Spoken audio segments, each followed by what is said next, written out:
નમસ્કાર દર્શક મિત્રો, હવે આઈએએસ થવું અઘરું નથી અને આ જ ધ્યેય સાથે આજે જીએસટીવી તમારી સાથે એક સિવિલ સર્વિસ એક્ઝામિનેશન્સ માટે ચર્ચા કરવા ઉપસ્થિત છે.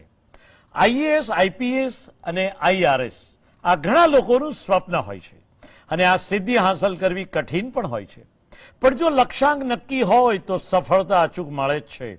એમ કહીએ કે આ લક્ષ્યાંક સુધી પહોંચવા માટે તમારામાં સળગતી એક જીજીવિષા હોવી જોઈએ, એક અંદરનું વિલ પાવર હોવો જોઈએ, તમારું મનોબળ દ્રઢ અને મજબૂત હોવું જોઈએ.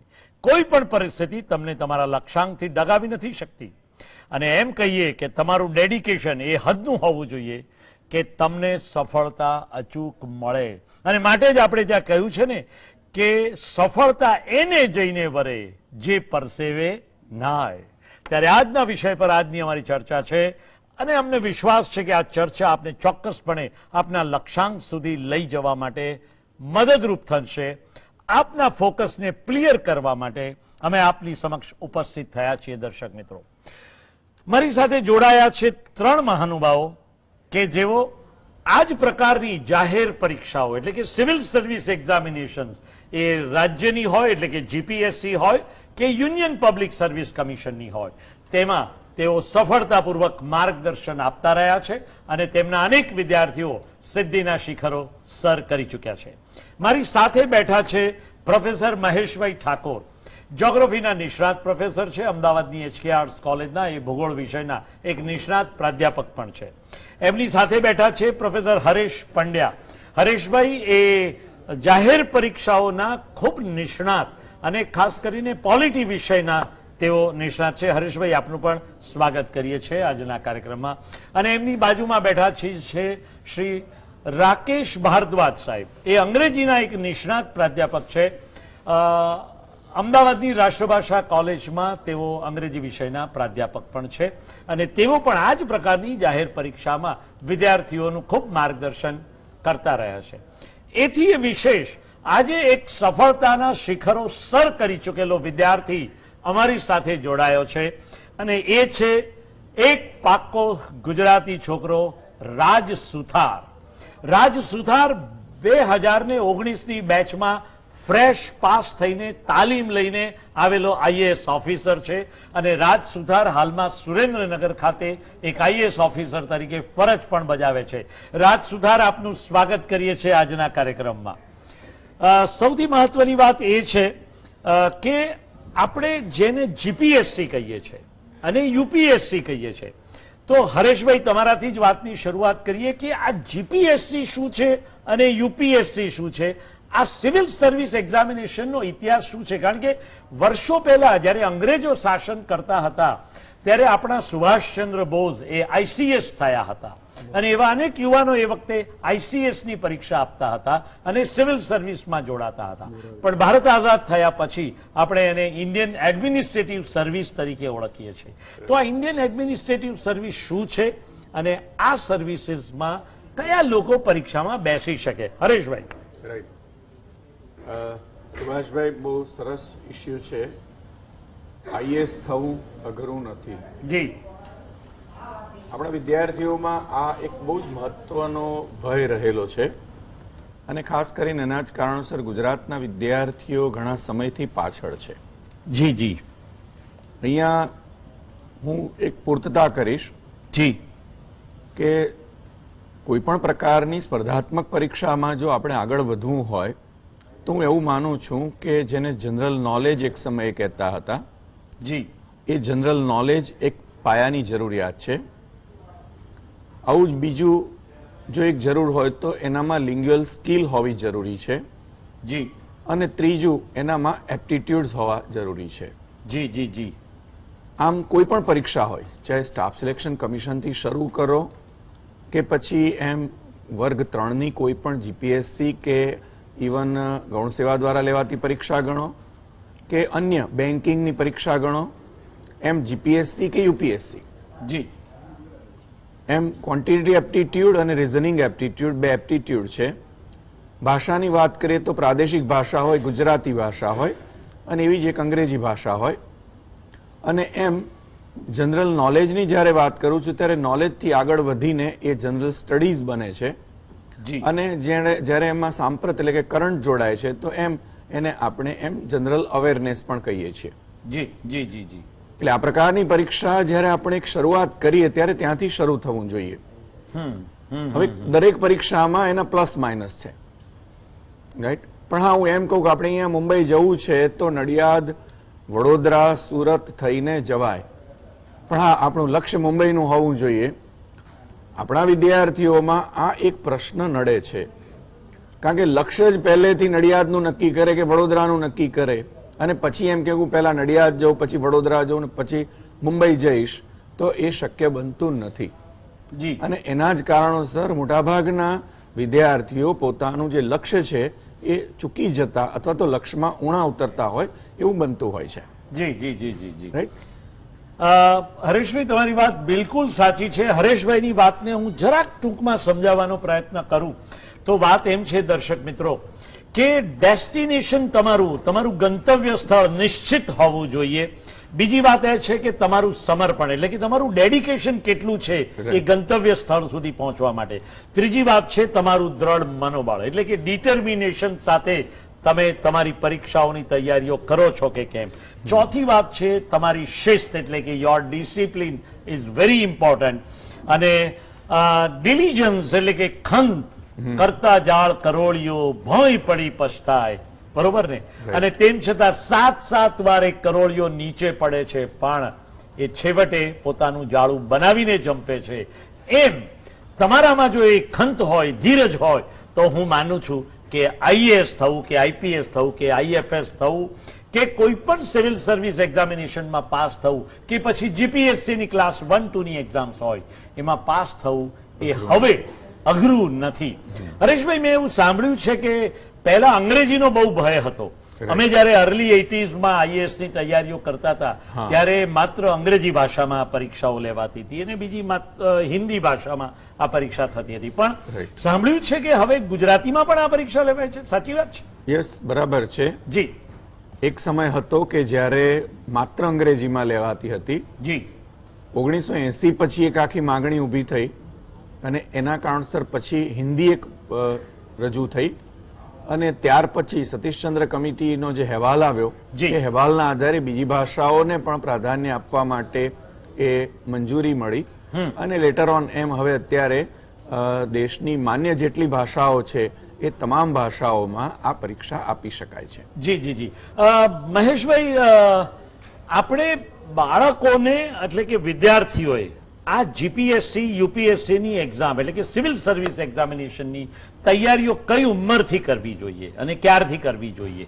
ખરેખર તો વાલીઓ સજાગ હોય તો પોતાના બાળકને 10મા ધોરણની પરીક્ષા આપ્યા પછી સિવિલ સર્વિસ કે પછી જીપીએસસીની પરીક્ષા આપવાનું જો એને મગજની અંદર એક ટાર્ગેટ નક્કી કરાય, એક ધ્યેય નક્કી કરવામાં આવે કે આપણે તો આ જ પરીક્ષા આપીને આગળ કેરિયર બનાવવી છે જી, તો હું નથી માનતો કે એ ત્યાર પછી 1 by 1 સ્ટેપ પ્રમાણે જે પણ કંઈ એની તૈયારી કરવાની હોય એ તૈયારી કરે અને એના કોલેજમાં આવે તો એને ખાસ કયા વિષયો રાખવાના, જે પણ કંઈ વિષય જે ફેકલ્ટીમાં જાય, કોઈ પણ ફેકલ્ટીમાં જઈને પણ યુપીએસસી કે જીપીએસસીના જે વિષયો છે એની તૈયારી તો એને 11-12મા ધોરણથી શરૂ કરી દેવી જોઈએ. ભલે પોતાનું ભણતર જે પણ કંઈ ફેકલ્ટીમાં હોય એ ચાલુ રાખે, પણ સાથે સાથે આ સિલેબસ પ્રમાણે એની અંદર રહેલા વિષયોની તૈયારી જો ચાલુ કરી દે તો ગ્રેજ્યુએટ થતા સુધી એને પોતાને ખબર પડી જાય કે મારે તો આટલું તો તૈયાર પરીક્ષા માટે કરવાનું છે, યાદ રાખવાનું છે અને મારે આઈએએસ થવું જ છે. તો હું નથી માનતો કે ગ્રેજ્યુએટ થયા પછી વહેલામાં વહેલી તકે આઈએએસ બની જ શકે. જી જી જી, તમારી વાત બિલકુલ સાચી છે મહેશભાઈ કે બાળકોએ ખાસ કરીને વાલીઓએ બાળકના મનમાં એક ગોલ નક્કી કરાવવો જોઈએ અને આ ગોલ નક્કી કર્યા પછી એક પ્રકારનો પુરુષાર્થ બરાબર જો થાય તો હું માનું છું કે એ એક સફળતા તરફ તમને દોરી જાય છે. રાકેશ ભારદ્વાજ, તમે તો અંગ્રેજીના પ્રાધ્યાપક છો, તો આ પ્રકારની પરીક્ષાઓમાં અંગ્રેજીનું શું મહત્વ હોય છે અને ખરેખર તો અંગ્રેજી શીખવાની શરૂઆત ક્યારથી કરવી જોઈએ? હવેની આ જીપીએસસીની યુપીએસસીની એક્ઝામમાં આ અંગ્રેજીનું શું મહત્વ છે? પ્રશ્ન સર આપનો બહુ જ યોગ્ય છે. વિદ્યાર્થી મિત્રોને અને એમને ભણાવતા શિક્ષક મિત્રોને બંનેને હું અપીલ કરીશ કે વિદ્યાર્થીઓને એ બાબતે પહેલા એકદમ ક્લિયર કટ સમજાવી દેવું જોઈએ કે આ યુપીએસસી એક્ઝામ કે જીપીએસસીની ક્લાસ 1-2ની એક્ઝામ એ બંને પરીક્ષામાં ઇંગ્લિશ વિષયનું જે સિલેબસ છે એ 12મા સુધીના લેવલનું હોય છે. 12મા સુધીમાં જેટલું પણ ગ્રામર કવર થતું હોય એટલું જ યુપીએસસી કે જીપીએસસી એક્ઝામમાં આવતું હોય છે. એટલે છોકરાઓના મનમાં એ જે પ્રશ્ન રહ્યા કરે છે કે આ બધી બહુ હાઈફાઈ એક્ઝામ છે, આમાં અમે પાસ થઈશું કે કેમ, સમય બગડશે, એના કરતા બીજું કંઈક કરી લઈએ, તો આ ગ્રંથિથી એમને સ્કૂલ લાઈફથી જ મુક્ત કરવામાં આવે. એના માટે તમામ જાતના સેમિનાર્સ યોજવામાં આવે છે શિક્ષકો માટે. તો હું એમાં એડ કરવા માંગુ છું ગુજરાત સમાચાર ટીવીના માધ્યમથી કે જ્યારે પણ શિક્ષકો માટેના કોઈ પણ સેમિનાર યોજાતા હોય તો એમાં શિક્ષકોને પિન પોઇન્ટેડ કરીને સ્પર્ધાત્મક પરીક્ષા વિશે એમને બહુ જ વ્યવસ્થિતપણે માહિતી આપવામાં આવે, કારણ કે એમના થકી વિદ્યાર્થીઓને માહિતી મળવાની છે. જી, બહુ જ મોટી સંખ્યામાં વાલી પોતે કાં તો અભણ હોય છે અથવા તો એમને એટલી માહિતી હોતી નથી. એટલે વાલીઓથી આપણે એક્સપેક્ટ કરીએ કે એ પોતાના બાળકોને આ એક્ઝામ વિશે પ્રેરિત કરે, તો એ મને લાગે છે એટલું યોગ્ય નથી. પણ યસ, સ્કૂલમાં જ્યારે બાળક આવે અને સ્કૂલિંગથી જ એમના મનમાં આ યુપીએસસી અને જીપીએસસી નું બીજનું વ્યવસ્થિતપણે વાવેતર જો કરવામાં આવે તો મને નથી લાગતું કે આ એક્ઝામ વિદ્યાર્થીઓ માટે કોઈ પણ જાતની તકલીફ લાવી શકે. ફર્સ્ટ અથવા સેકન્ડ ટ્રાયલમાં જ એ લોકો બહુ જ વ્યવસ્થિતપણે આ પરીક્ષાને ક્રેક કરી શકે છે. એટલે રાકેશભાઈ, આ અંગ્રેજીનો ડર વિદ્યાર્થીઓને પુષ્કળ હોય છે જાહેર પરીક્ષાઓ માટેનો, તો એ ડરમાંથી મુક્ત થવું હોય તો એમણે ધોરણ 12 સુધીના અંગ્રેજીની પૂરતી તૈયારીઓ કરી હોય અથવા તો એટલું જ્ઞાન જો એમને હોય તો એમને આગળ પરીક્ષામાં વાંધો નથી આવતો, બરાબર ને? બિલકુલ. એમાં સાહેબ થોડુંક મારે જે ઉમેરણ કરવાનું છે જી કે આપણા ગુજરાતમાં સ્પેશિયલી જી. જે કંઈ સિલેબસ સ્કૂલ લેવલ પર કે યુનિવર્સિટીમાં નક્કી કરવામાં આવે છે, એમાં જો જીપીએસસી અને યુપીએસસી એક્ઝામને અને એમની પેપર સ્ટાઇલને ધ્યાનમાં રાખીને જી આપણું સિલેબસ અને એક્ઝામની પેપર સ્ટાઇલ રાખવામાં આવે તો વિદ્યાર્થીઓને સીધો બેનિફિટ મળી શકે છે. આ રજૂઆત છેલ્લા લાંબા સમયથી અલગ અલગ ક્ષેત્રે અલગ અલગ સેમિનાર્સમાં હું કરતો આવ્યો છું, પણ જોઈએ એટલી સફળતા હજી મળી નથી. 3-4 ટોપિક એવા છે કે જેમાં મારા કહેવાથી એ સિલેબસમાં વ્યવસ્થિતપણે એન્ટર થયા છે.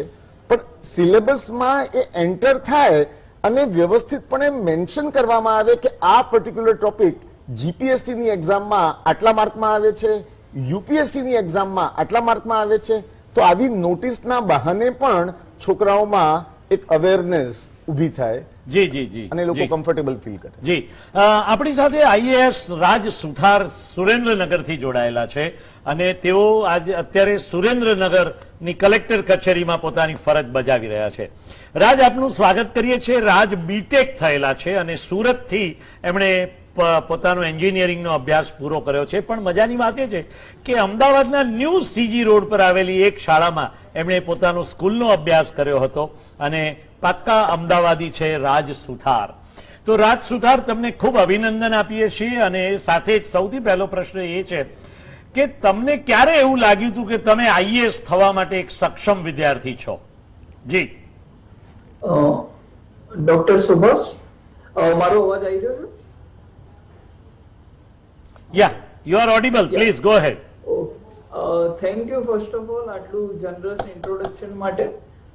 અને આઈએએસ નો જ્યારે મને વિચાર આવ્યો, હું બીટેક કર્યા પછી 3 વર્ષ માટે બેંગ્લોરમાં ડીઆરડીઓમાં એઝ અ સાયન્ટિસ્ટની જોબ કરતો હતો. જી જી જી. અને ત્યારે જ બેંગ્લોરમાં જોબ કરતા કરતા મને વિચાર આવ્યો હતો કે મારે હવે આઈએએસ ની એટલે યુપીએસસી સિવિલ સર્વિસીસ એક્ઝામની મારે પરીક્ષા આપવી છે. જી. એનું મુખ્ય કારણ એ હતું કે હું જો ડીઆરડીઓમાં જે કામ કરતો હતો એ મારા ઓફિસની અંદર જ કામ કરતો હતો અને પબ્લિક જોડે વધારે એટલું કોઈ ઇન્ટરેક્શન નતું. તો મુખ્ય કારણ એ જ હતું કે પબ્લિકની વચ્ચે રહીને અને એમના માટે જે વિઝિબલ દેખાય એવું કામ કરવાનું હતું. એટલા માટે કરીને જ આ એક્ઝામ આપવાનો મને વિચાર આવ્યો. જી. અને તમે પહેલા ટ્રાયલે પાસ થયા કે તમારે થોડા વર્ષો સુધી પરીક્ષાની તૈયારી કરવી પડી અને પછી તમે પરીક્ષામાં બેઠા? ના સુભાષભાઈ, આ મારો સેકન્ડ એટેમ્પ્ટ હતો. ફર્સ્ટ એટેમ્પ્ટમાં મેં પ્રિલિમ્સ ક્લિયર કરી હતી પણ મેઇન્સમાં હું નાપાસ થયો હતો અને બીજા એટેમ્પ્ટમાં હું પાસ થઈ ગયો હતો. જી જી જી. તમને ખૂબ અભિનંદન. અને તમે જે તૈયારીઓ કરી હતી આ પરીક્ષાની એ કેવા પ્રકારની તૈયારી કરતા હતા તમે? સર, તૈયારી આમાં એવું હતું કે મેં આનો આઈડિયા નતો એક્ઝામનું કઈ રીતે કરાય, કારણ કે એકદમ નવું હતું મારા માટે. સ્ટાર્ટિંગમાં હું ખાસા બધા લોકોને મળ્યો જે એમની તૈયારીઓ કરતા હતા. એક બ્રીફ આઈડિયા લીધો મેં એક્ઝામ કઈ રીતની છે, કયા કયા અંદર તબક્કાઓ છે. મુખ્ય 3 તબક્કાઓ હોય છે આ એક્ઝામમાં: પ્રિલિમ્સ, મેન્સ અને પર્સનાલિટી ટેસ્ટ. હવે પ્રિલિમ આ ત્રણેય તબક્કાઓ એક સાથે ઇન્ટરલિંક છે, એટલે તમે એક માટે તૈયારી કરો તો બીજામાં બી એ તમને મદદરૂપ કરે છે. તો આ મારું બિગિનિંગ હતું. પછી એના પછી કઈ બુક્સ વાંચવી એટલે એના માટે બુક લિસ્ટ આખી નીકાળી મેં. સ્ટાર્ટિંગ મેં બેઝિક એનસીઈઆરટી થી કર્યું હતું. 11-12મા ધોરણની એનસીઈઆરટી થી મેં સ્ટાર્ટ કર્યું. એના પછી રેફરન્સ બુક બીજી હાઈ એન્ડ મેં એની ઉપર ગયો. હરેક વિષય માટે 2-3 રેફરન્સ બુક હોય છે, પણ મારી પાસે જોબ કરતો હતો એટલે સમયનો બી અભાવ હતો, એટલે હરેક વિષય માટે એક રેફરન્સ બુક ઉપર મેં અભ્યાસ કર્યો અને એને જ રિવાઇઝ કરવાનું રાખ્યું મેં. અને એના પછી જ પ્રેક્ટિસ કરી. જે બી વિષય વાંચ્યો હોય, ધારો કે ઇતિહાસ વાંચ્યો છે, એને રિવાઇઝ કર્યો અને એની ટેસ્ટ સિરીઝ અને પ્રીવિયસ યર્સ ક્વેશ્ચન મેં સોલ્વ કર્યા. તો આ ઓવરઓલ આવી રીતની હતી મારી તૈયારી. જી જી. તમે કયા વિષયો પસંદ કરીને આ પરીક્ષામાં બેઠા હતા? સુભાષભાઈ, આમાં વિષય જે હોય છે ઓપ્શનલ નું આપણે ચૂઝિંગ આપણે મેન્સ માટે કરવાનું હોય છે. પ્રિલિમ્સમાં આપણે વિષય ચૂઝ નથી કરવાનો હતો. એટલે ઓપ્શનલમાં મેં સમાજશાસ્ત્ર, સોશિયોલોજી એઝ અ ઓપ્શનલ મેં સિલેક્ટ કરીને એક્ઝામ આપી હતી. રાજ, 1 મિનિટ તમને રોકું છું. તમે એન્જિનિયરિંગના વિદ્યાર્થી, બીટેક થયેલા છો, તો સોશિયોલોજી વિષય કેમ રાખ્યો? કેમ તમારા ભણવાના જ સબ્જેક્ટ એટલે કે તમે એન્જિનિયરિંગમાં જે વિષયો રાખ્યા હતા એ જ વિષયો સાથે કેમ તમે એપિયર ન થયા?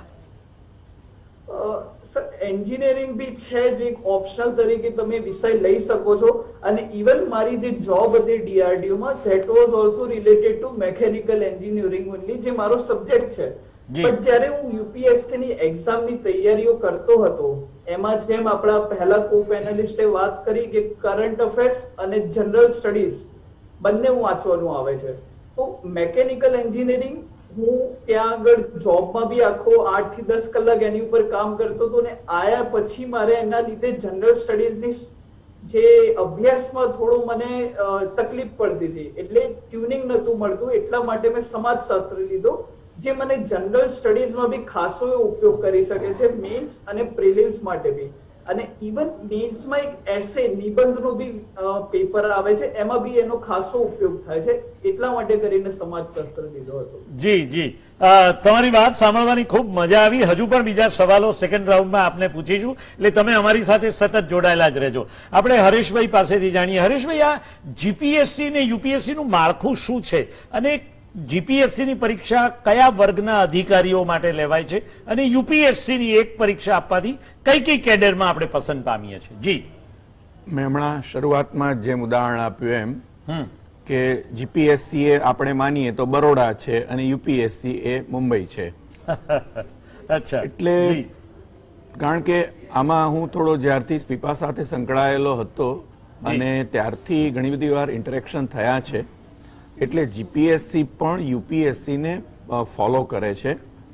અને યુપીએસસી ઘણીવાર એવા સેમિનાર્સ પણ કરે છે કે જેમાં જીપીએસસી અને સ્પીપાના જે ફેકલ્ટીઝ છે એ લોકોની સાથે પણ ઇન્ટરેક્ટ કરે છે.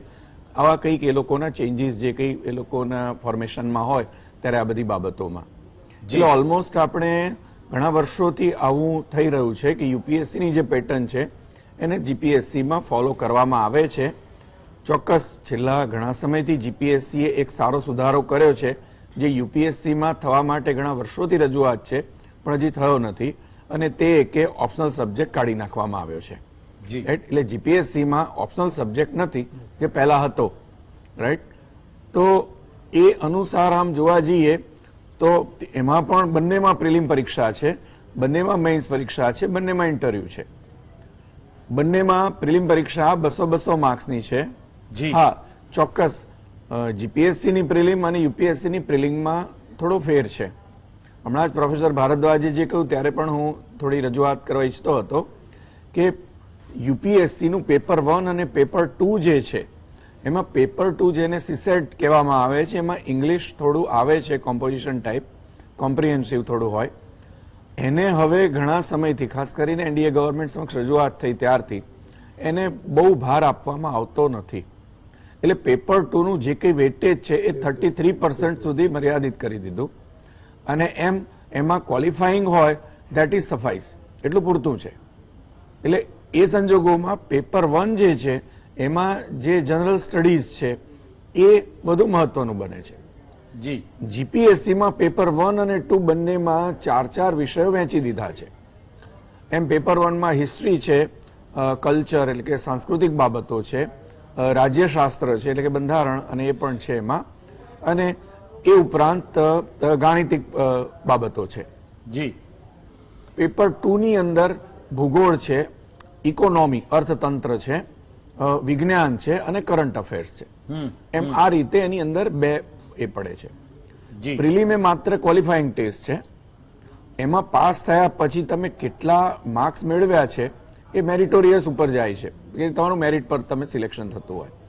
એટલે કુલ જગ્યાઓના લગભગ 13 થી 15 ગણાને એમાં સિલેક્ટ કરવામાં આવતા હોય છે.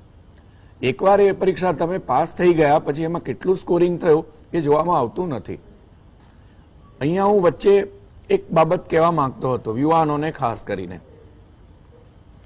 ઘણા બધા દાખલાઓ છે મારી પાસે કે તમારે એમબીબીએસ થવું હોય તો અમુક નિશ્ચિત ટકાવારી જોઈએ છે. તમારે આઈઆઈટી કે આઈઆઈએમ કે એવી કોઈ સંસ્થામાં જવું હોય તો પણ નિશ્ચિત ટકાવારી જોઈએ છે. આ પરીક્ષાઓ એવી છે કે જેમાં તમારી પાસે માત્ર ગ્રેજ્યુએશન માંગવામાં આવે છે. તમે ગ્રેજ્યુએશન કેવી રીતે કર્યું એ પણ પૂછવામાં આવતી નથી. તમે 5 ટ્રાયલે કે 10 ટ્રાયલે પણ જો ગ્રેજ્યુએટ થયા હો અને જિંદગીનો એક અફસોસ રહી જતો હોય કે તમે જિંદગીમાં કશું ન કરી શક્યા, તો આ પરીક્ષા તમે કરશો તો અને એમાં પાસ થશો તો હું માનું છું ત્યાં સુધી તમે તમામ બાકીના જે કંઈ તમારા જિંદગીના લક્ષ્યાંકો છે એથી પણ વધુ કંઈક સિદ્ધ કરી લીધું કહેવાય. જી, એટલે અહીંયા કોઈ ટકાવારી માંગતા નથી. You should be a simply graduate. તમે ગ્રેજ્યુએશન છે, તમારી પાસે ડિગ્રી છે, ધેટ્સ ઓલ. હરેશભાઈની વાત બિલકુલ સાચી છે મિત્રો. ભલે મહેશભાઈએ કહ્યું કે 10મા 12મા પછી તૈયારીઓ શરૂ કરી દો અને એ પછી તમે ધીમે રહીને ગ્રેજ્યુએશન પ્રાપ્ત કરો, એટલે કે કોઈ પણ ફેકલ્ટીમાંથી તમે ગ્રેજ્યુએટ થયેલા હોવ તો જીપીએસસી અને યુપીએસસીની પરીક્ષામાં બેસી શકાય છે. મિત્રો અહીંયા લઈએ એક નાનકડો વિરામ, અને વિરામ બાદ તુરત જ આપણે પાછા મળીએ છીએ. દર્શક મિત્રો, હવે આઈએએસ થવું અઘરું નથી.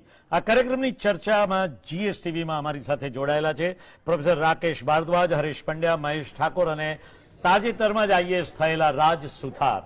ફરી એકવાર આપ સૌ મિત્રોનું સ્વાગત કરીએ છીએ. મહેશભાઈ, સૌથી મોટો સવાલ એ છે કે વિદ્યાર્થીઓ એક તૈયારી કરે છે પ્રિલિમિનરી પરીક્ષા માટેની, આઈએએસની પરીક્ષાઓ હોય છે એટલે કે યુપીએસસીની પરીક્ષા માટે, અને એ પ્રિલિમિનરી પરીક્ષાની તૈયારીમાં કયા કયા પેપરો હોય છે અને એ કેટલા માર્કના હોય છે?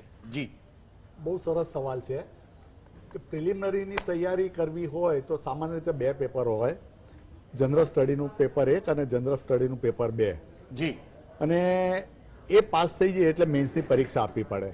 જી, હવે આ તૈયારી કરતી વખતે કમસે કમ 4-5 વિષયો તો એવા છે કે જે પેપર 1માં પણ આવે અને પ્રિલિમિનરીમાં પણ આવે અને મેન્સમાં પણ આવે. જી, એટલે જો એની તૈયારી આપણે એવી સચોટ રીતે કરી હોય તો એક જ મહેનતની અંદર એક સાથે પ્રિલિમિનરીની પરીક્ષા અને મેન્સની પરીક્ષા બંને માટે આપણે સારી રીતે તૈયારી કરી શકીએ. સંયુક્ત તૈયારી એટલે થઈ શકે. એક જ સમયની અંદર એક સાથે બેની તૈયારી કરી શકાય. એટલે મેન્સની પરીક્ષા પાછળથી લેવાય છે તે વખતે માત્ર એનું રિવિઝન જ કરવાનું થાય. શરૂઆતની અંદર જે મહેનત કરવી પડે એક જ મહેનતની અંદર આ બધા વિષયો તૈયાર થઈ જાય. અને એટલા જ માટે એ જે વિષયો છે એમાં ગુજરાતી, ભૂગોળ, ઇતિહાસ અને રાજ્યશાસ્ત્ર, જી આ 4 વિષયો એવા છે કે જો એની તૈયારી સચોટ રીતે કરી હોય, અને હું તો એટલે સુધી કહું છું કે જો ટાર્ગેટ આપણો નક્કી હોય 10મા ધોરણ પછી કે મારે આઈએએસ કે જીપીએસસી પાસ કરીને ક્લાસ 1 to અધિકારી બનવું જ છે, તો પછી ટકા ગમે તેટલા આવે આર્ટ્સની અંદર જઈને આ 4માંથી કોઈ પણ 2 વિષય મુખ્ય અને સબસિડરી પસંદ કરીને ગ્રેજ્યુએટ થઈએ એટલે આ પેપરોની તૈયારી આપણે પૂરેપૂરી કરી નાખીએ અને એ પછી જો આપણે પરીક્ષા આપીએ તો આપણે પાસ થવાની શક્યતા લગભગ વહેલી હોય છે. નિશ્ચિત થઈ જાય છે. હરેશભાઈ, તમે શું કહેશો, સાયન્સનો વિદ્યાર્થી હોય એ સાયન્સના વિષયો કે કોમર્સનો વિદ્યાર્થી કોમર્સના વિષયો કે મેડિકલનો વિદ્યાર્થી મેડિકલના સબ્જેક્ટ્સ લઈને આ પરીક્ષામાં બેસી શકે કે નહીં? બેસી શકે, ચોક્કસ. જી. રાજ સુથારે જેમ સ્પષ્ટતા કરી એમ ચોક્કસ બેસી શકાય. જી અહીંયા મહેશભાઈએ જે વાત કરી એમાં હું થોડી પૂર્તતા કરીશ. હા પરીક્ષાનું જે કંઈ સિલેબસ છે એમાં રાજ સુથાર એ પોતે જ સારામાં સારું ઉદાહરણ છે. આવા ઘણા વિદ્યાર્થીઓ આપણા અગાઉથી છે અને એમ એ પણ સારું ઉદાહરણ છે કે વિજ્ઞાનના વિષયો થયા હોય. ધવલ પટેલ આપણે ત્યાં મેડિકો, એ તો તબીબી MBBS થયેલો વિદ્યાર્થી હતો તો પણ એણે પોતાનો એક વિષય આ રાખેલો હતો MBBSનો મેડિકલ સાયન્સ, પણ સાથે એણે બીજો વિષય માટે અમે ગુજરાતી માટે એને એ સમયે સમજાવ્યો હતો. જી. રાઈટ, એટલે રાખી શકાય. પણ હા, અહીંયા હું એક વધારે એ બાબત મૂકવા માંગુ છું કે પ્રિલિમ એ માત્ર ઓબ્જેક્ટિવ ટાઈપની પરીક્ષા છે અને મેન્સ છે એ ડિસ્ક્રિપ્ટિવ ટાઈપની પરીક્ષા છે. એટલે બંને પરીક્ષાનો જે એંગલ છે ને એ બદલાય છે. આમાં રાજ સુથાર પોતે સક્સેસફુલ કેન્ડિડેટ છે, વધારે એમાં પૂર્તતા કરશે. પણ એમ કહેવાનો મતલબ એટલે તમે જ્યારે તૈયારી કરો છો ત્યારે તમારો બંનેમાં એંગલ અલગ બને છે. ચોક્કસ થરલી તમે જ્યારે શરૂઆતમાં લગભગ 1.5-2 વર્ષ પહેલા જ્યારે તૈયારીની શરૂઆત કરો છો ત્યારે થરલી તમે બધું જ વાંચો છો, પણ તમે જ્યારે પ્રિલિમ માટે તૈયાર થાઓ છો ત્યારે તમારા કોન્સેપ્ટ એકદમ ક્લિયર હોવા જોઈએ, ફેક્ટ્સ તમારા એકદમ ક્લિયર હોવા જોઈએ. એમ તમે ફેક્ચ્યુઅલ્સ ઉપર બહુ જ સારો ભાર મૂકો છો. ચોક્કસ હવે બધું જ એનાલિટિકલ આવે છે એટલે એ પણ એની સાથે જોડાયેલું છે. અને એમ જ્યારે તમે મેઇન્સ આપો છો ત્યારે મેઇન્સના પેપરની અંદર જ્યારે એ જ વિષયને તમે લખો છો ત્યારે એ ઘણું બધું તમારે ડિસ્ક્રિપ્ટિવ ટાઈપમાં લખવાનું છે. અચ્છા, અહીંયા શબ્દોનું લાઘવ જરૂરી છે. મર્યાદિત જગ્યા જ તમને આપેલી છે, એમાં તમારે પ્રશ્નના જવાબ લખવાના હોય છે. એટલે અનનેસેસરી લેન્ધી લખવાનો કોઈ અવકાશ હોતો નથી. પણ હરેશભાઈ, આ પરીક્ષા ગુજરાતીમાં લખી શકાય છે કે અંગ્રેજીમાં જ લખવા પડે પેપર? એટલે પ્રિલિમિનરી તો તમારે ઓબ્જેક્ટિવ ટાઈપ છે એટલે પેપર તમને છાપેલું આપ્યું છે, એક બાજુ અંગ્રેજી અને એક બાજુ હિન્દી હશે. એટલે ખાલી ટીક જ કરવાનું? હા, એમાં માત્ર ઓબ્જેક્ટિવ ટાઈપ તમારે એ ભરવાના છે જોડે. યસ. અને મેઇન્સમાં જે છે એ તમે લખી શકો છો. એ હમણાં જ વાત થઈ એમ તમે કોઈ પણ માન્ય જે 22 ભાષાઓ છે એમાંની કોઈ પણ ભાષામાં તમે વર્નાક્યુલર લેંગ્વેજીસમાં તમે પરીક્ષા આપી શકો છો. ગુજરાતીમાં પણ તમે આપી શકો છો. જી જી જી. ભારદ્વાજ સાહેબ, તમે શું કહેશો, તૈયારીઓ કરવા માટે જે પ્રિલિમિનરીમાં જે જનરલ સ્ટડીઝના પેપર્સ હોય છે એ જનરલ સ્ટડીઝના પેપર્સમાં શું શું વાંચવું જોઈએ અને કેવી રીતે એની તૈયારી કરવાની હોય છે? સર, એમાં હું ખાસ પ્રકાશ એ બાબતનો પાડવા માંગુ છું કે જ્યારે પણ વિદ્યાર્થી આ એક્ઝામની તૈયારી કરતો હોય ત્યારે એના મગજમાં પ્રિલિમની તૈયારી કરતી વખતે માત્ર પ્રિલિમનું જ ગોલ અને મેઇન્સની તૈયારી કરતી વખતે માત્ર મેઇન્સનું જ ગોલ એવું ન હોવું જોઈએ. આખું ઇન્ટિગ્રેટેડ ગોલ હોવું જોઈએ કે મારે પ્રિલિમની પણ એક્ઝામ ક્રેક કરવાની છે અને મારે મેઇન્સની પણ તૈયારી વ્યવસ્થિત કરીને એને પણ મારે ક્રેક કરવાની છે. તો આ બંને એક્ઝામને ધ્યાનમાં રાખીને એની ઇન્ટિગ્રેટેડ તૈયારી કરવામાં આવે તો એમાં ફાયદો વધારે મળતો હોય છે. કારણ કે પ્રિલિમ એક્ઝામ આપ્યા બાદ મેઇન્સની એક્ઝામ વચ્ચેનો જે ગેપ છે એ બહુ ઓછો હોય છે. એટલે એટલા ઓછા ગેપમાં તમે મેન્સની તૈયારી શરૂ કરીને અને મેન્સની એક્ઝામ ક્રેક કરી દો, એટલો સમય તમને ક્યારે જીપીએસસીમાં કે યુપીએસસીમાં ક્યારે મળતો નથી. એટલે ઇન્ટિગ્રેટેડ તૈયારી કરનાર વ્યક્તિ જ આવી પરીક્ષામાં વિનર બનતા હોય છે. જી જી જી રાજ સુથાર, તમે શું કહેશો? તમે પ્રિલિમિનરી પરીક્ષા તાજેતરમાં જ આપેલી છે, તો તમે આ જે 3 એક્સપર્ટ મિત્રોએ વાત કરી એ જ રીતે તૈયારી કરતા હતા કે તમારી પદ્ધતિ કંઈક જુદી હતી? હું 100% એગ્રી કરીશ ત્રણેયની સાથે. પ્રિલિમ્સ, મેન્સ અને પર્સનાલિટી ટેસ્ટ ભલે અલગ અલગ સ્ટેજીસ છે, પણ એમની તૈયારી એક સાથે જ થતી હોય છે. આપણે મેન્સ પ્રિલિમ્સની તૈયારી કરીએ, જે જનરલ સ્ટડીઝ વાંચતા હોઈએ, એ બધું જ તમારે મેન્સમાં ઉપયોગી થશે from UPSC point of view. મેન્સમાં અમુક વિષયો વધી જાય છે, જેમ કે GS4 માં એથિક્સ આવે છે, જે આપણે પહેલા વાંચતા નથી પ્રિલિમ્સ માટે, પણ આ બધી વસ્તુઓ તમે પ્રિલિમ્સ આપ્યા પછી બી કરી શકો છો એની તૈયારી. એટલે એથિક્સ જે છે, એસે છે, એ તમે પ્રિલિમ્સની તૈયારી કરતી વખતે બી નહીં કરો, એના પછી આપ્યા પછી બી આ તૈયારી કરી શકાય. હા, આની સાથે સાથે યુપીએસસી માં ઓપ્શનના 2 પેપર આવે છે મેન્સમાં. હવે પ્રિલિમ્સની તૈયારી કરતા હોઈએ, એટલે ધારો કે આપણે 7 કે 8 મહિના પહેલા આપણે પ્રિલિમ્સની તૈયારી કરવાની ચાલુ કરી એક્ઝામ આપવા માટે, તો હું બધા જ જે એસ્પિરન્ટ્સ છે એમને એક વાત કહેવા માંગીશ from point of view of UPSC, કે તમે એક ઓપ્શનનું એક પેપર જોડે જોડે વાંચવાનું સ્ટાર્ટિંગ જ કરી દો એ જ સમયે. એટલે જ્યારે તમે પ્રિલિમ આપી હશે એ વખતે કમસે કમ એક પેપર તમારું ઓપ્શનલનું ક્લિયર થઈ ગયું હશે. એના પછી જસ્ટ તમારે એક પેપર કરવાનું બાકી રહેશે. મારા ફર્સ્ટ એટેમ્પમાં આજ મેં એક ભૂલ કરી હતી કે મેં ઓપ્શનના બંને પેપર બાકી રાખ્યા હતા, પ્રિલિમ્સ પછી જ એમની શરૂઆત કરી હતી. એના લીધે મારે થોડા ઓપ્શનમાં ઓછા માર્ક્સ આવ્યા હતા. But apart from that general studies તમારે એક જ વસ્તુ જોઈને એની તૈયારી કરવાની છે કે આપણે આખી એક્ઝામ ક્લિયર કરવાની છે. એનાથી એવું નથી કે પ્રિલિમ્સ પતી એટલે આપણે એ વસ્તુ ભૂલી ગયા. એ જ વસ્તુ આગળ મેન્સમાં બી કન્ટિન્યુ થશે. રાજ, તમે શું કહેશો? જનરલ સ્ટડીઝ માટે ન્યૂઝપેપર વાંચવા, ટેલિવિઝન પરના સમાચારો વાંચવા સાંભળવા, કે પછી ખરેખર જનરલ નોલેજના ખાલી પુસ્તકો જ વાંચ્યા કરવા જોઈએ? સર, જનરલ સ્ટડીઝમાં આ સ્ટેટિક વાળા કમ્પોનન્ટો હોય જ છે, જેમ કે ઇતિહાસ છે, ભૂગોળ છે, ઇકોનોમી છે, પોલિટી છે, એ બધું રહેશે. જે ન્યૂઝપેપરની એ બધો કમ્પોનન્ટ છે એ કરંટ અફેર્સમાં આવે છે. એના માટે મેં યુપીએસસી માટે ધ હિન્દુ ન્યૂઝપેપર વાંચ્યું હતું. પછી રાજ્યસભા ટેલિવિઝનની એક ચેનલ, એમાં એક પ્રોગ્રામ આવે છે ડિબેટ ધ બિગ પિક્ચર, એને હું રેગ્યુલરલી ફોલો કરતો હતો.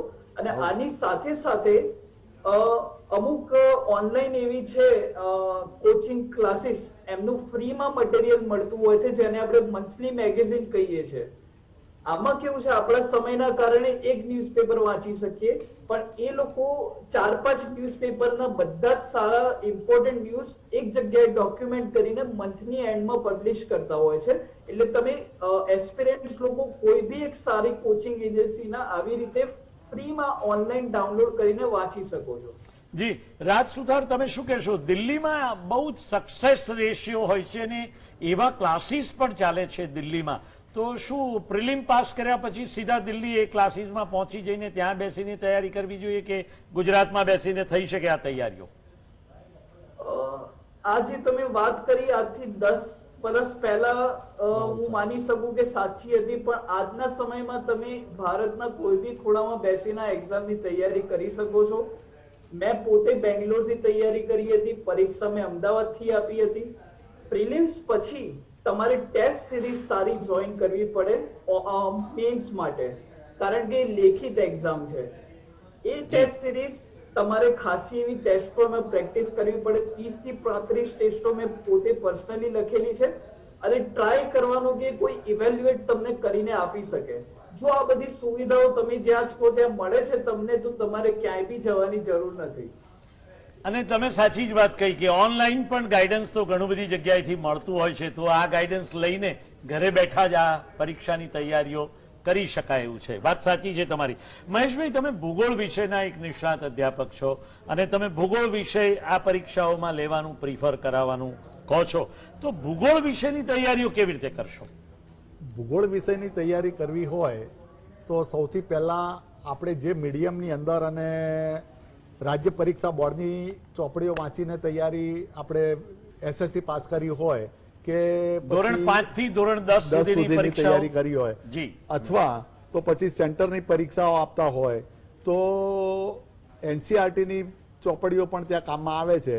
એટલે હવે એનસીઆરટીની ચોપડીઓને ફોલો કરીને આપણી પાઠ્યપુસ્તક મંડળની ચોપડીઓ પણ તૈયાર કરવામાં આવેલી છે. જી જી જી. એટલે જો ગુજરાતી મીડિયમનો વિદ્યાર્થી હોય તો એને ગુજરાત રાજ્ય શાળા પાઠ્યપુસ્તક મંડળની ચોપડીઓ દ્વારા જ તૈયારી કરે તો ચાલે.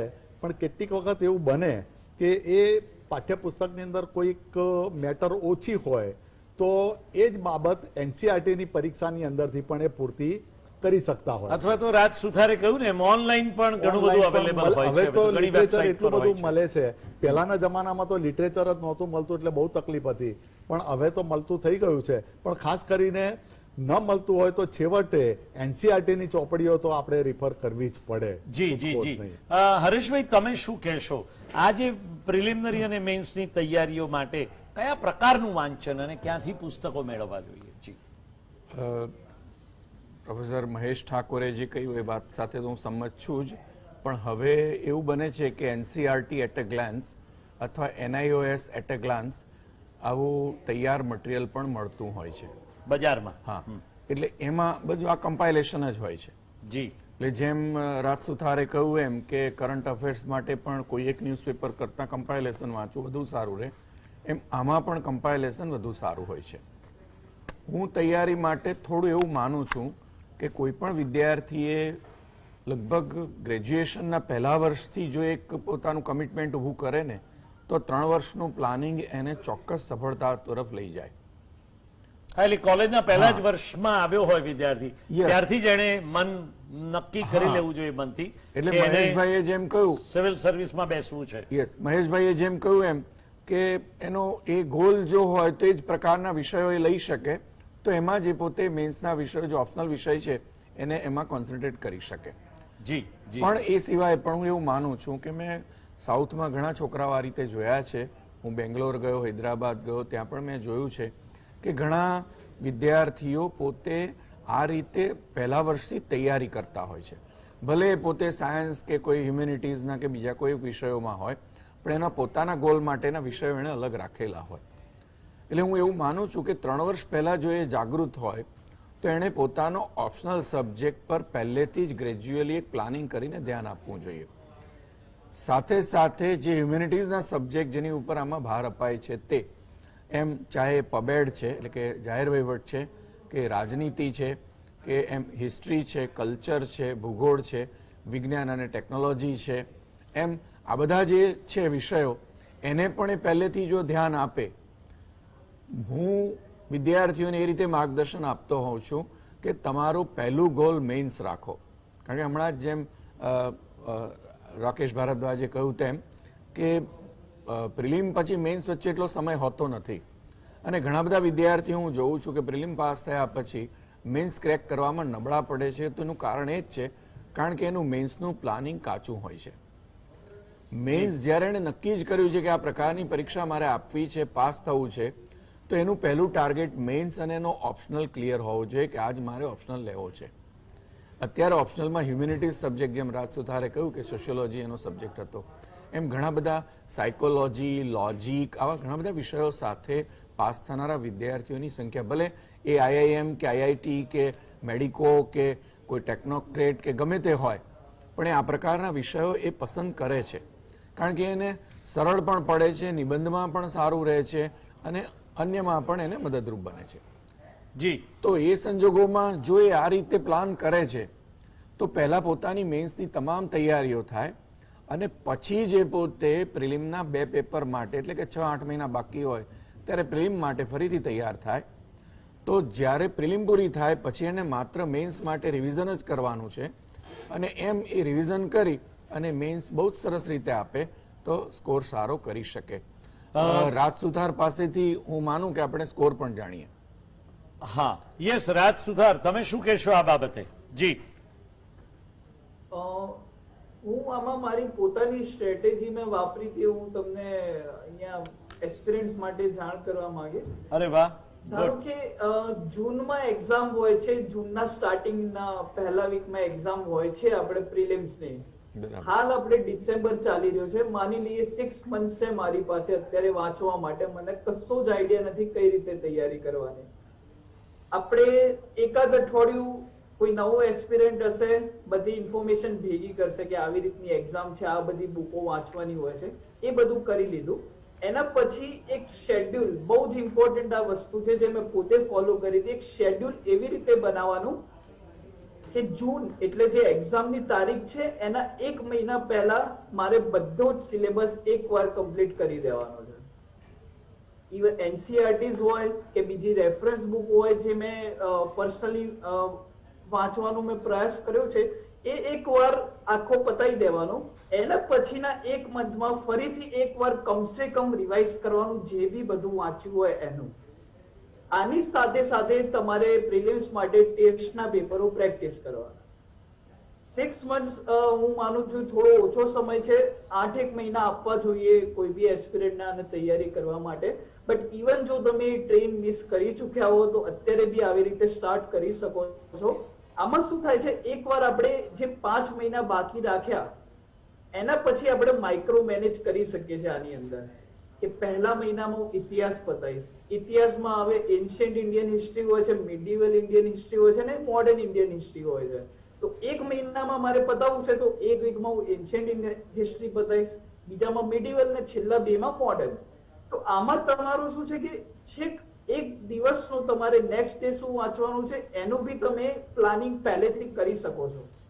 પર્સનલી મને એવું લાગે છે જે મેજર ચેલેન્જ આમાં ફેસ કરે છે બધા કે તમે 1 મહિનો વાંચ્યું, 2 મહિના વાંચ્યા, પણ પાછળથી તમને એવું લાગે છે કે હજુ હું ક્યાંય પહોંચ્યો નથી, આટલું બધું બાકી છે મારી જોડે, એક્ઝામ સુધી શું મારો આખો સિલેબસ પતશે કે નહીં પતે, એક હંમેશા ડાઉટ રહે છે બધાના મગજમાં. તો આવી રીતે જો આપણે પ્લાનિંગ કર્યું હોય આખું, તો તમે પહેલેથી વેલ શ્યોર હો કે મારું આખું સિલેબસ કમ્પ્લીટ થવાનું છે, જો હું આને હું ફોલો કરીશ તો એકવાર મારું કમસે કમ રિવિઝન થવાનું છે અને હું જોડે જોડે પ્રેક્ટિસ બી કરવાનું છે.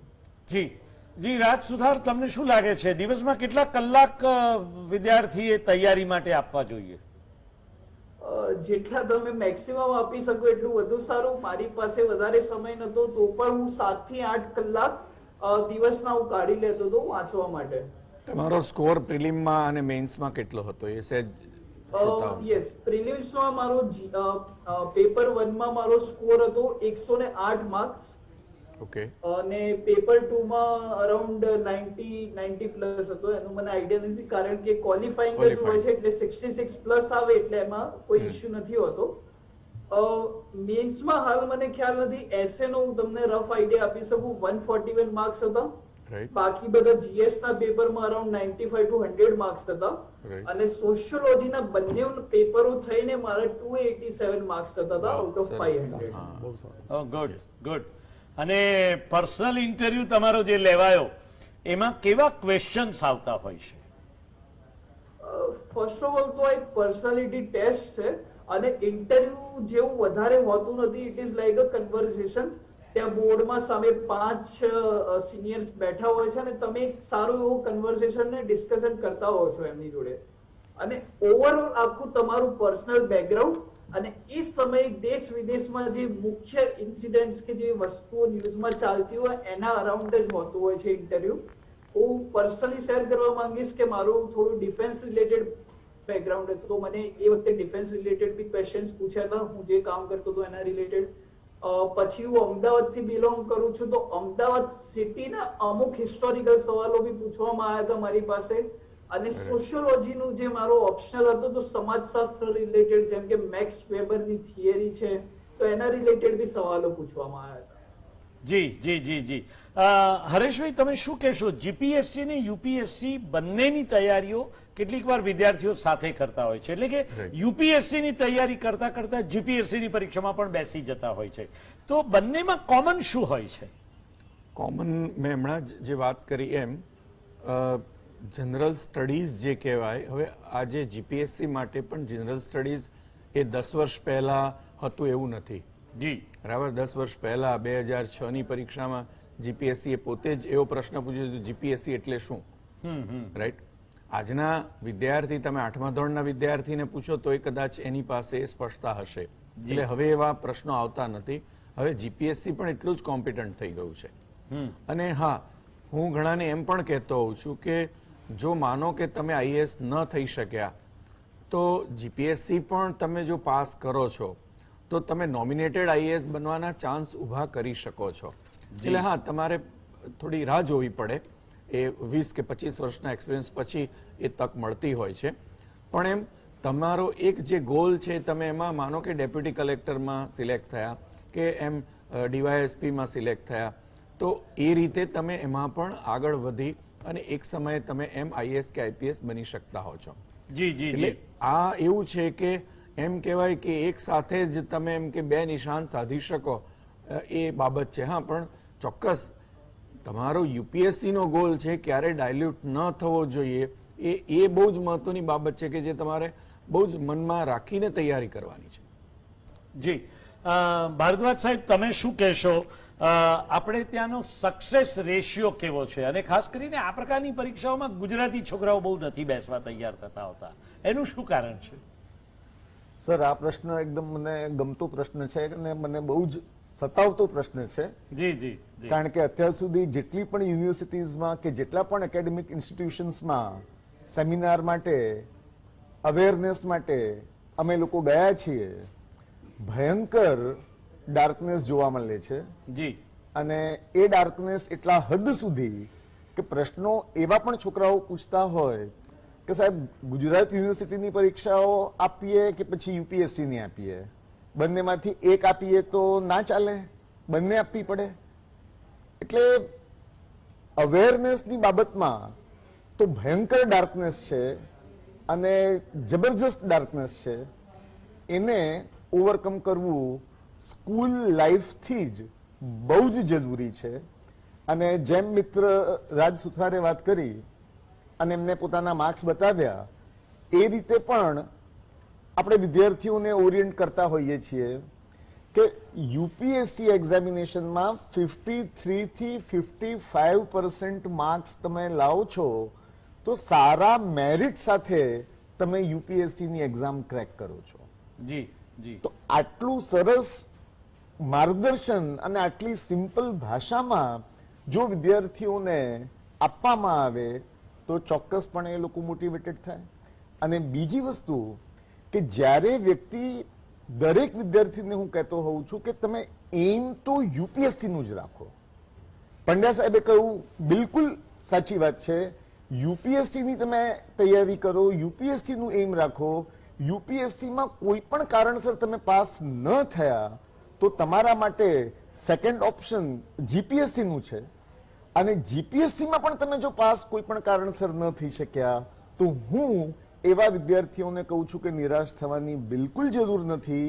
એમના માટે થર્ડ ઓપ્શન એસએસસી અને બેન્કિંગની ઓફિસર લેવલની પરીક્ષાઓ તો છે જ. એટલે કે once you start preparing four UPSC examination તો તમે સરકારમાં અધિકારી લેવલે બિલકુલ પહોંચી શકો.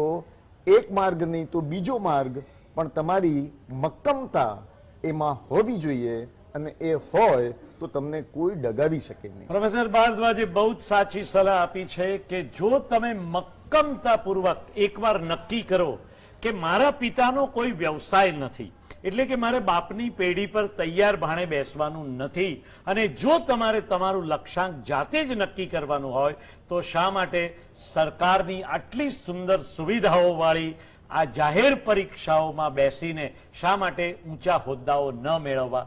તમે આઈએએસ થઈ શકો, તમે આઈપીએસ થઈ શકો, તમે આઈએફએસ થઈ શકો, તમે આઈઆરએસ પણ થઈ શકો, અને એવી તો 21 પ્રકારની જુદી જુદી સેન્ટ્રલ ગવર્મેન્ટની સર્વિસીસમાં જઈ શકો.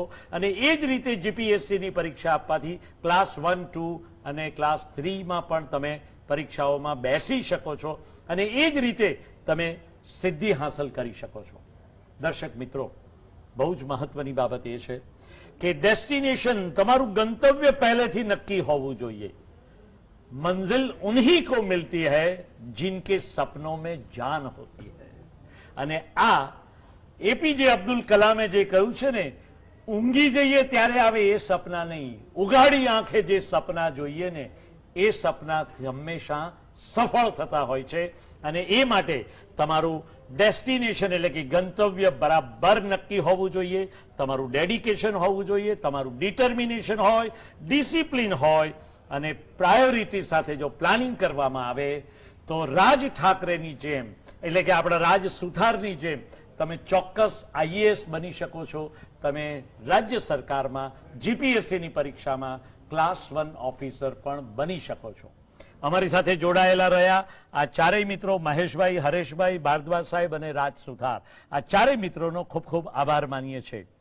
દર્શક મિત્રો, જીએસટીવી હંમેશા પ્રજાની પડખે ઊભા રહીને, પ્રજાના પ્રશ્નો લઈને, તમારી મૂંઝવણોને વાચા આપવાનું અહીંયા અમે કામ કરતા રહીએ છીએ. અને આવો જ એક કાર્યક્રમ આજે લઈને અમે તમારી સમક્ષ આવ્યા હતા. જોતા રહો જીએસટીવી. નમસ્કાર.